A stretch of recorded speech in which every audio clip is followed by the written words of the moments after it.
SR9 news కి స్వాగతం.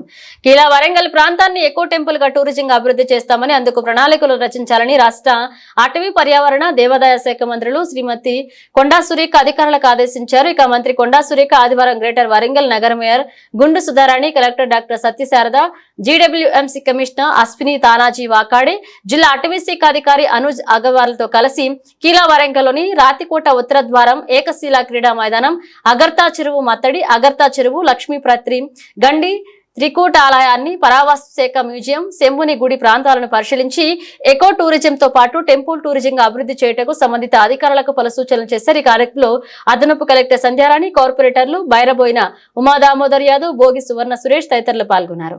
మరి పురాతన కాలం నాటి ఆలయాలను అదేవిధంగా ఎక్కడెక్కడ ఇబ్బంది ఉంది, వాటర్ ఎందుకు అక్కడ స్టాగ్నెంట్ అవుతుంది, ఆ వాటర్ ని ఏ విధంగా తోలేటి నుంచి మరి ఇక్కడ మనకు కుంటలాగా ఉంది, ఆ కుంటలకు వదిలిపెట్టాలి, ఇవన్నీ కూడా ఒక ఐడియా ఉండింది. కానీ ఇప్పటి వరకు కూడా ఇంప్లిమెంటేషన్ అవ్వలేదు. దాన్ని ఇంప్లిమెంటేషన్ చేయాల్సిన బాధ్యత ఉంది అని చెప్పి అధికారులకు ఆదేశించడం జరిగింది. కావలసిన ఎస్టిమేట్స్ చేపియండి. సెంట్రల్ నుంచి తీసుకునే ఫండ్స్ సెంట్రల్ నుంచి తీసుకుందాము, స్టేట్ నుంచి తీసుకునే ఫండ్స్ స్టేట్ నుంచి తీసుకుందామని కూడా చెప్పడం జరిగింది. అదేవిధంగా ఈ మ్యూజియం ని కూడా ఆ రోజు నేనున్నప్పుడే మంజూరు చేయడం జరిగింది. తర్వాత కన్స్ట్రక్షన్ అయినాక TRS వాళ్ళు ఓపెనింగ్ చేశారు.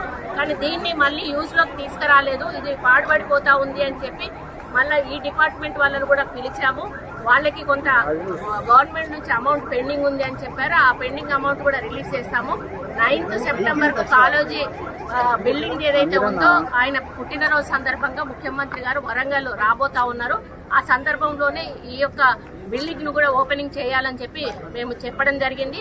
ఎక్కడైతే గుళ్ళు ఉన్నాయో ఆ గుళ్ళు దాదాపు 20 టెంపుల్స్ కాకతీయుల కాలం నాటివి ఇక్కడ చుట్టుపక్కల ఉన్నాయని చెప్పారు. ఆ 20 గుళ్లను కూడా వాడుకలోకి తీసుకురమ్మని, ఎందుకంటే వచ్చి ఓన్లీ ఈ శిలాఫలకాలను వాటినో చూసి వెళ్ళడం కాకుండా దైవ దర్శనం కూడా చేసుకుని వెళ్తే వచ్చిన వాళ్ళకి కొంత సంతృప్తిగా కూడా ఉంటుంది. మనకి ఇక్కడ కూడా ఒక పండగ వాతావరణం ఉంటుంది అని చెప్పడం జరిగింది. ఎండోమెంట్ డిపార్ట్మెంట్ నుంచి మేము ఏం సహకారం కావాలన్నా కూడా ఇస్తాము, అయ్యగారులను కూడా మేము కేటాయిస్తామని చెప్పడం జరిగింది.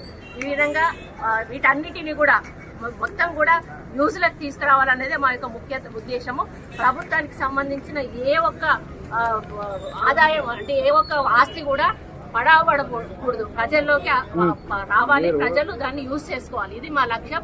అందుకని అన్నిటిని కూడా అధికారులతో డిస్కస్ చేసి వాళ్ళతో మాట్లాడడం జరిగింది. రేపు మనకు సెంట్రల్ నుంచి కూడా మన స్టేట్ నుంచి కూడా ఆఫీసర్ వస్తూ ఉన్నారు, ప్రిన్సిపల్ సెక్రటరీ గారు. ఆయనతో కూడా వాళ్ళు డిస్కస్ చేసి ఇవన్నీ కూడా ప్రభుత్వం నుంచి రావాల్సిన డబ్బులన్నీ కూడా తీసుకుంటాం. సెంట్రల్ నుంచి కొంత లేట్ అయినా కూడా సెంట్రల్ కూడా ఇన్వాల్వ్ చేసి దీన్ని ఒక మంచి టూరిజం ప్లేస్ గా డెవలప్ చేస్తాము. టెంపుల్ టూరిజం, ఈకో టూరిజం కూడా డెవలప్ చేస్తామని తెలియదు.